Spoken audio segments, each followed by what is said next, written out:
On raconte des tas d'histoires. Par exemple, celle de ce mitrailleur de Lancaster qui aurait sauté sans parachute de 5000 mètres et qui serait toujours vivant.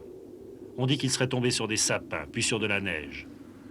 Eh bien, ce n'est pas une histoire. Cet homme, nous l'avons retrouvé. Il est revenu avec nous à l'endroit précis où il est tombé, il y a plus de 30 ans, dans cette forêt d'Allemagne.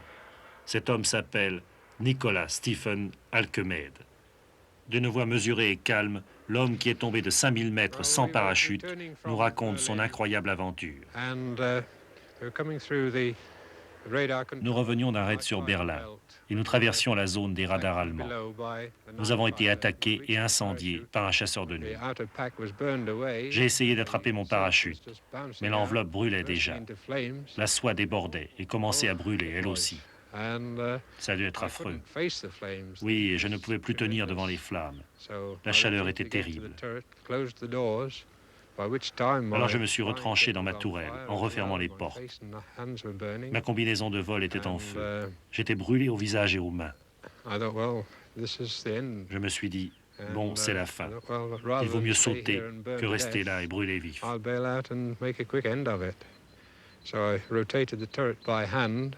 Alors j'ai tourné ma tourelle. J'ai enfoncé les portes et je me suis jeté dans le vide. Et je suis tombé.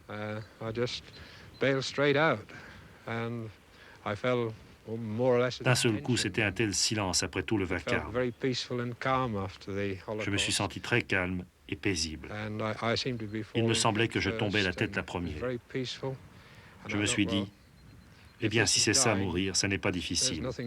Il n'y a pas de quoi avoir peur. Quelle pouvait être la vitesse à laquelle vous tombiez? Ça a été calculé. Le corps humain tombe à une vitesse d'environ 200 km/h.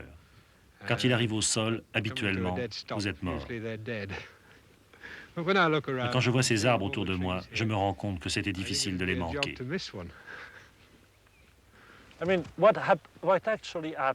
Mais qu'est-il arrivé exactement? Vous êtes tombé sur ces arbres-là et de branche en branche, vous êtes arrivé à la neige. Je crois que les branches étaient tellement entrelacées que ça a agi comme un trampolino. Ça a retardé ma chute progressivement jusqu'à ce que je tombe dans les buissons et la couche de neige.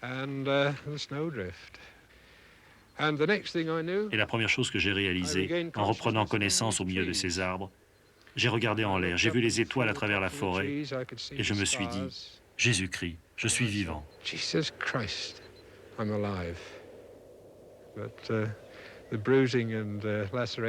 J'étais dans un sacré état. Mon visage et mes mains étaient brûlés, j'avais le dos complètement lacéré, des contusions multiples, la moitié de mes cheveux arrachés et assez d'épines et de morceaux de bois dans tout le corps pour faire un feu de joie. Mais j'étais vivant et je m'en suis sorti.